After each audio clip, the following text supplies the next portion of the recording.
Hello students, welcome back to very own YouTube channel concepts made easy. तो हम पढ़ रहे थे आपका माइक्रो इकोनॉमिक्स का चैप्टर कंज्यूमर्स इक्विलिब्रियम।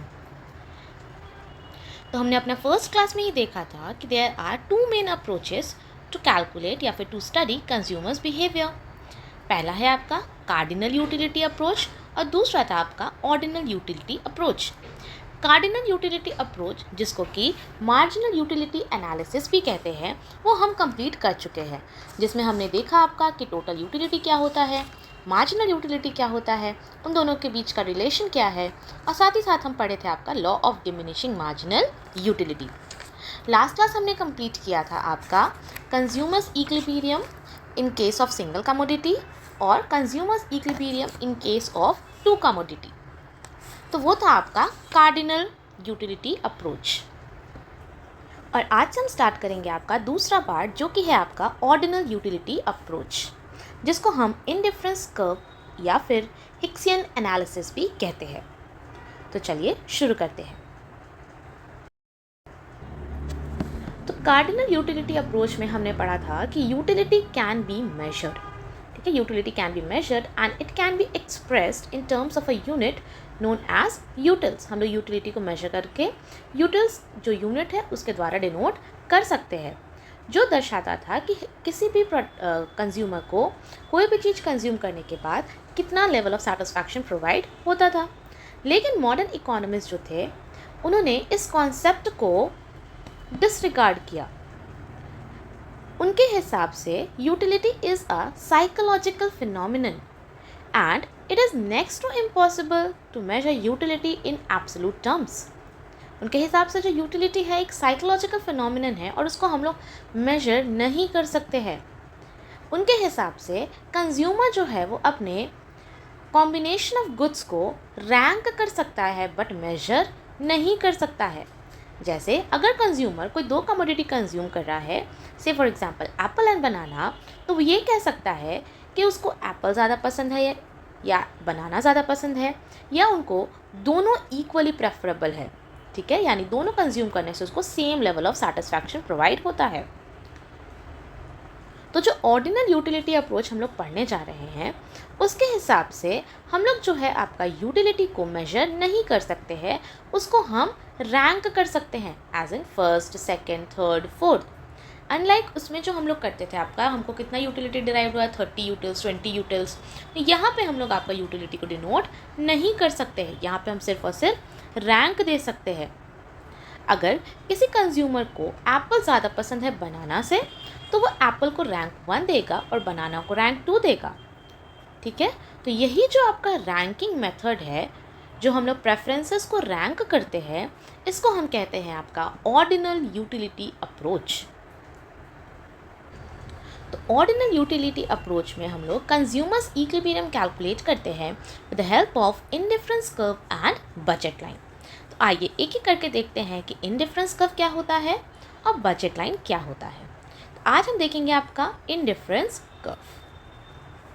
तो when a consumer consumes various goods and services, then there are some combinations which give him exactly the same total satisfaction, and the graphical representation of such a combination is termed as indifference curve।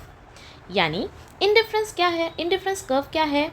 It is a graphical representation of various alternative combinations of bundles of two goods among which the consumer is indifferent। यानी वैसे combinations of two goods जो किसी भी consumer को same level of satisfaction provide करते हैं, उसको हम कहते हैं आपका इंडिफरेंस कर्व। इसको हम इक्वल सेटिस्फैक्शन कर्व या फिर आइसो यूटिलिटी कर्व भी कहते हैं। तो अगर कोई पूछे आपसे कि what do you mean by indifference curve, तो indifference curve is a graphical representation of various alternative combination of two goods among which the consumer is indifferent। यानी वैसे सारे कॉम्बिनेशंस जो एक कंज्यूमर को same level of satisfaction provide करते हैं, वो कहलाते हैं आपके इंडिफरेंट कॉम्बिनेशंस। जैसे अगर कोई पर्सन है, वो दो कमोडिटी कंज्यूम कर रहा है, एप्पल एंड बनाना। वो एक एप्पल और 15 बनाना अगर खाए तो उसको सेम लेवल ऑफ सेटिस्फैक्शन मिलता है। ठीक है, ये मेरा फर्स्ट कॉम्बिनेशन है। या फिर 2 एप्पल खाए और 10 बनाना खाए, ये भी उसको same level of satisfaction provide करता है। या फिर आपका 3 एप्पल खाए और 6 बनाना खाए, वो भी उसको same level of satisfaction provide करता है।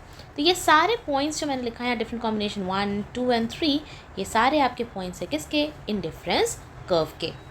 ठीक है, जो वेरियस ऑल्टरनेटिव कॉम्बिनेशंस दे रहे हैं टू गुड्स का, among which the consumer is indifferent. ठीक है, देखिए यहाँ पे आपका एक शेड्यूल दिया हुआ है और डायग्राम भी बना हुआ है। शेड्यूल में है आपका different combinations of apple and banana. ठीक है, PQRST 5 पॉइंट्स हैं यहाँ पे। पॉइंट P जो है आपका, वहाँ पे 1 एप्पल और 15 बनाना कंज्यूम कर रहे हैं।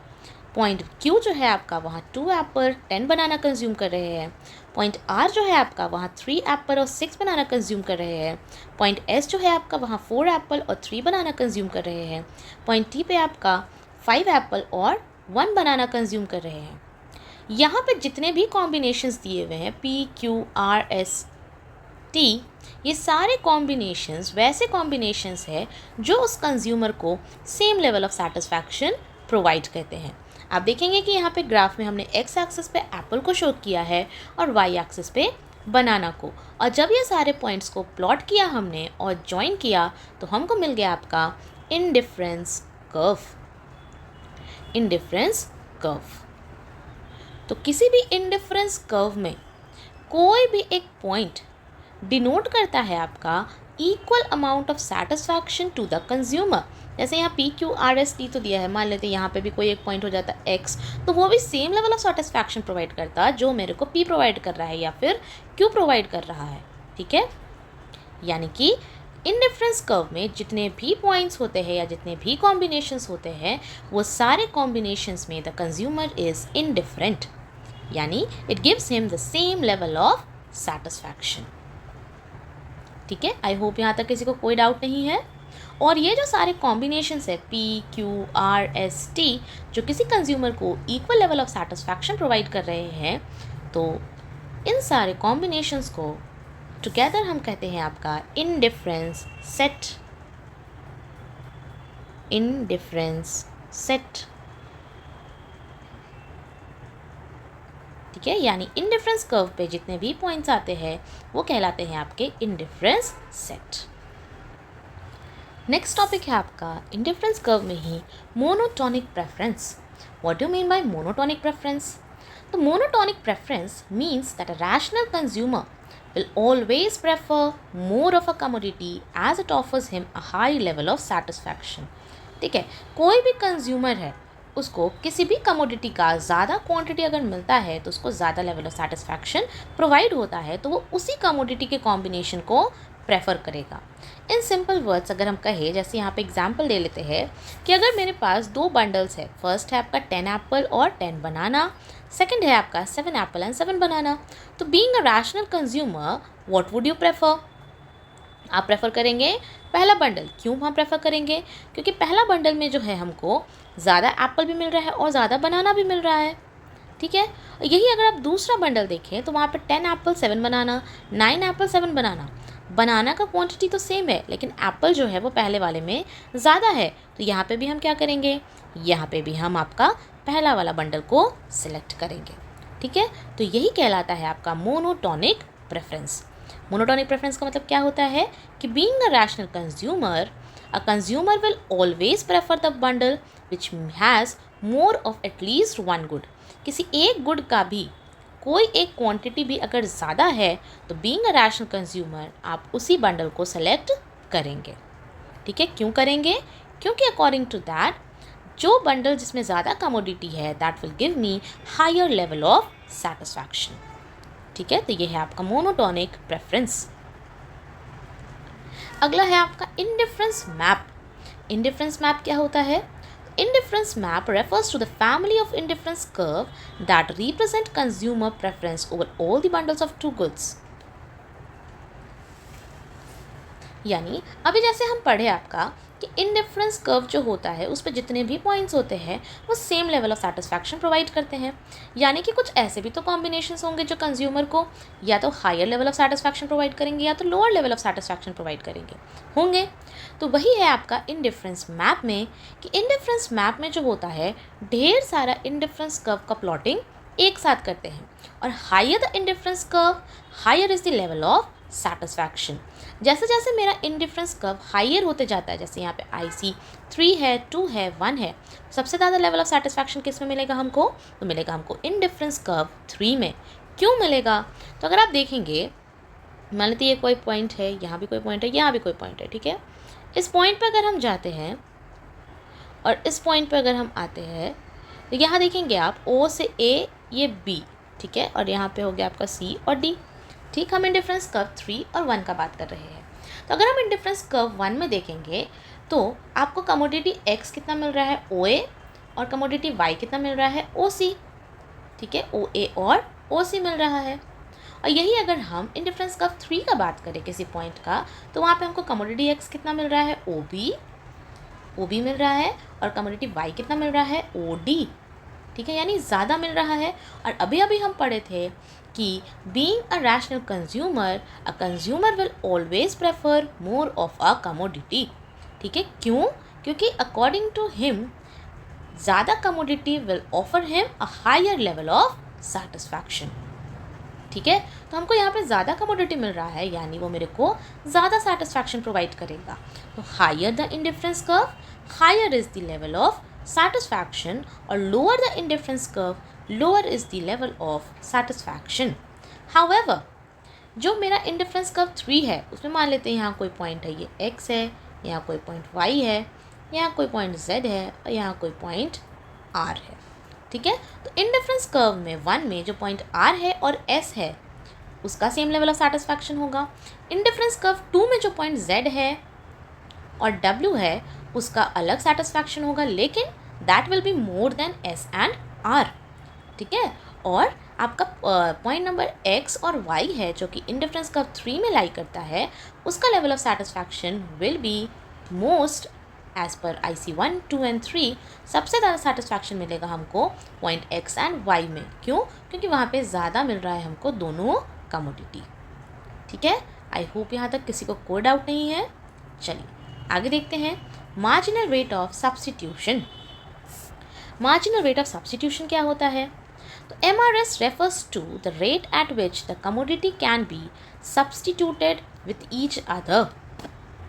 यानी आप एक कमोडिटी को कितना सैक्रिफाइस कर सकते हैं in order to gain one additional unit of another commodity is known as your marginal rate of substitution।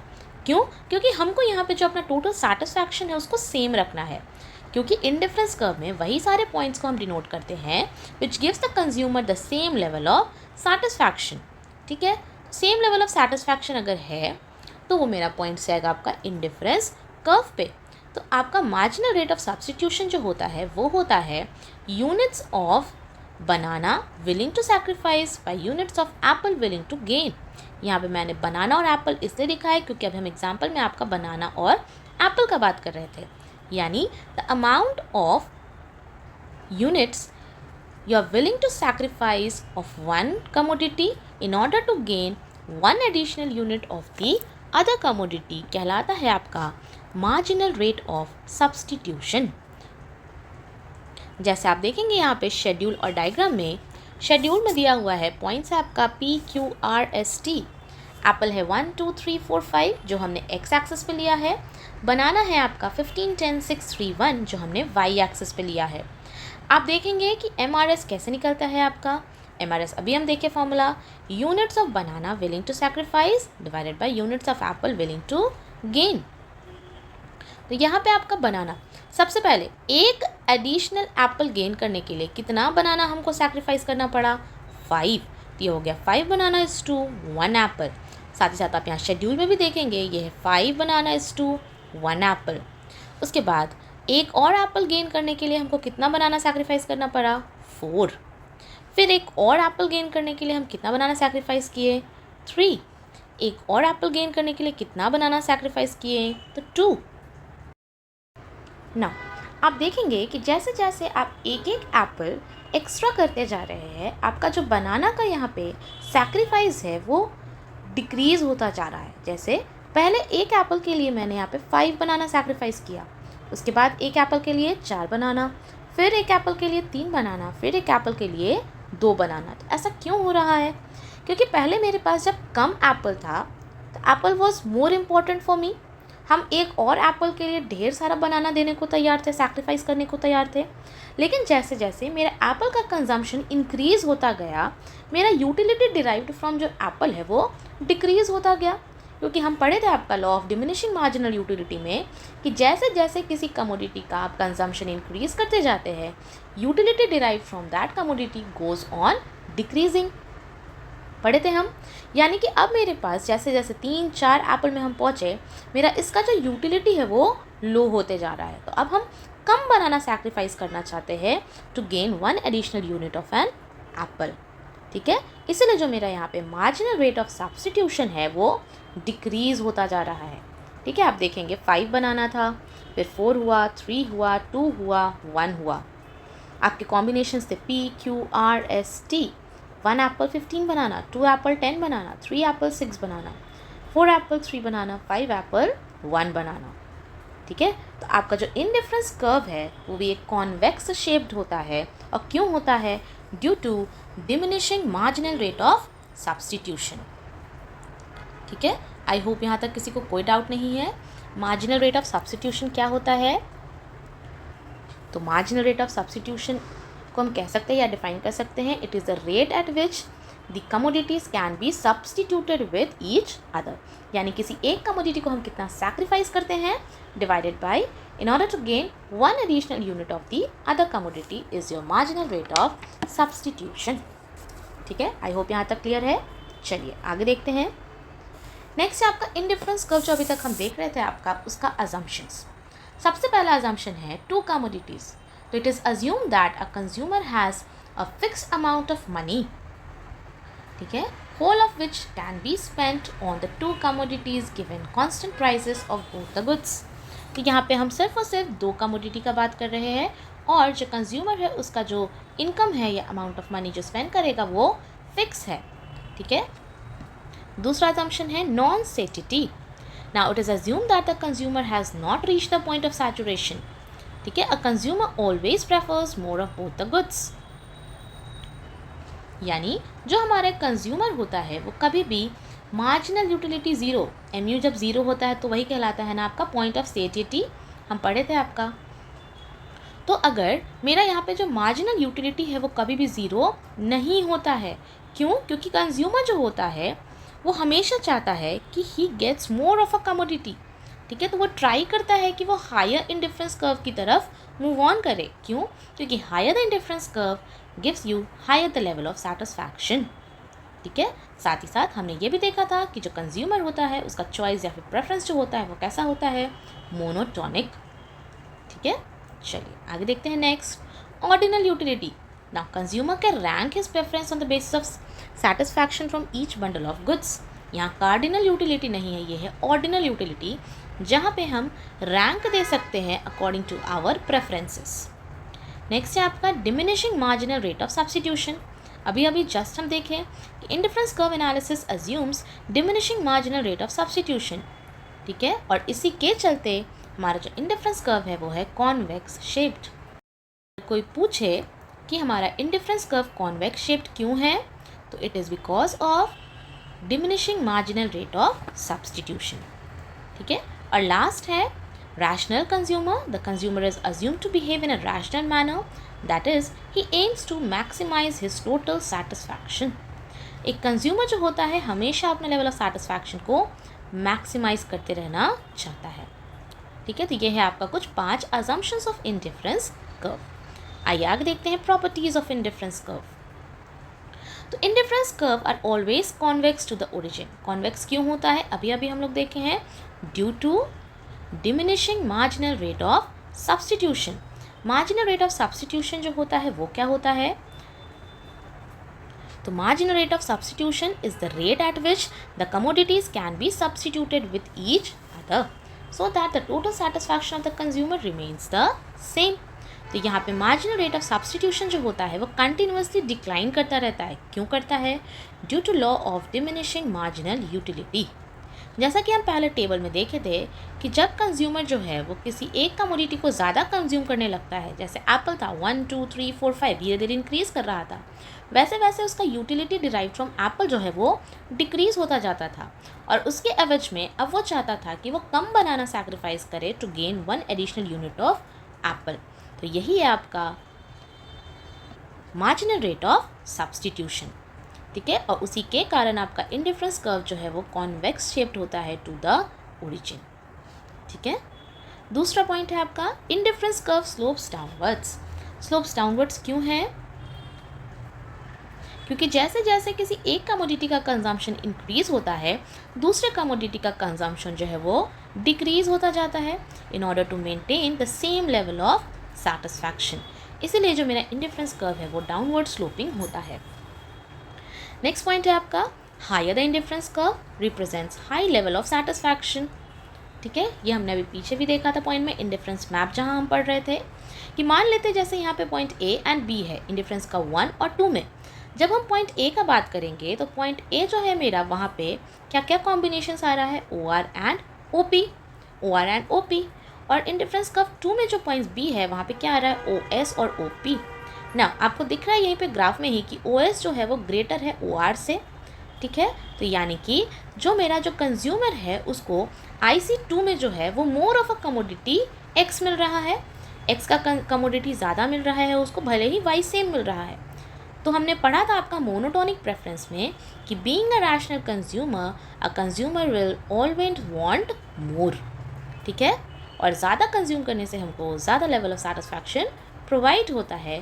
तो यहाँ पे आपका जो पॉइंट बी है वो इंडिफरेंस कर्व 2 में जो है वहाँ पे मेरा लेवल ऑफ सेटिस्फैक्शन ज़्यादा होगा एज़ कम्पेयर टू ए. ठीक है, नेक्स्ट है आपका indifference curve can never intersect. ना जैसा कि अभी हम पढ़े आपका कि हर एक इंडिफरेंस कर्व में जो होता है सेम लेवल ऑफ सेटिस्फैक्शन वाले पॉइंट्स को हम डिनोट करते हैं. ठीक है, जो मेरा इंडिफरेंस कर्व है IC1 और यहाँ मान लेते हैं मेरा IC2. IC1 में मेरा कुछ पॉइंट है A, B और IC2 में मेरा कुछ पॉइंट है C एंड D. तो अगर आप रिकॉल करने का कोशिश करेंगे तो हम पढ़े हैं आपका कि higher the indifference curve higher is the level of satisfaction. अगर ये कोई दो इंटरसेक्ट कर गया आपस में, जैसे यहाँ पे ए देख रहे हैं आप, इंटरसेक्ट कर गया, इसका मतलब क्या है कि इंडिफरेंस कर्व 2 और इंडिफरेंस कर्व 1 के जो भी पॉइंट्स है सब same level of satisfaction provide करते हैं, जो कि पॉसिबल नहीं है क्योंकि मेरा डिफरेंट इंडिफरेंस कर्व जो होता है वो डिफरेंट लेवल ऑफ सेटिस्फैक्शन हमको प्रोवाइड करता है, क्योंकि हर में डिफरेंट कॉम्बिनेशंस होते हैं गुड्स के जो किसी भी कंज्यूमर को सेटिस्फैक्शन प्रोवाइड करते हैं. ठीक है, तो कभी भी दो इंडिफरेंस कर्व आपस में इंटरसेक्ट नहीं करेगा. लास्ट पॉइंट है आपका an indifference curve can neither touch X axis nor the Y axis. क्यों नहीं टच करेगा?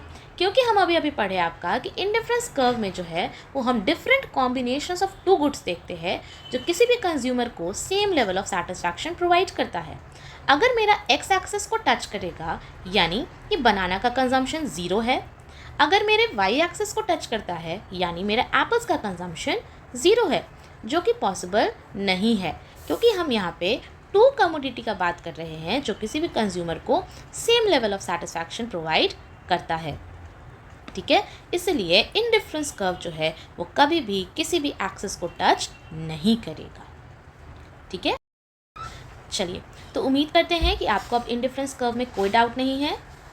आपको अच्छे से समझ में आ गया होगा कि इंडिफरेंस कर्व क्या होता है, मोनोटोनिक प्रेफरेंस क्या होता है, मार्जिनल रेट ऑफ सब्स्टिट्यूशन क्या होता है.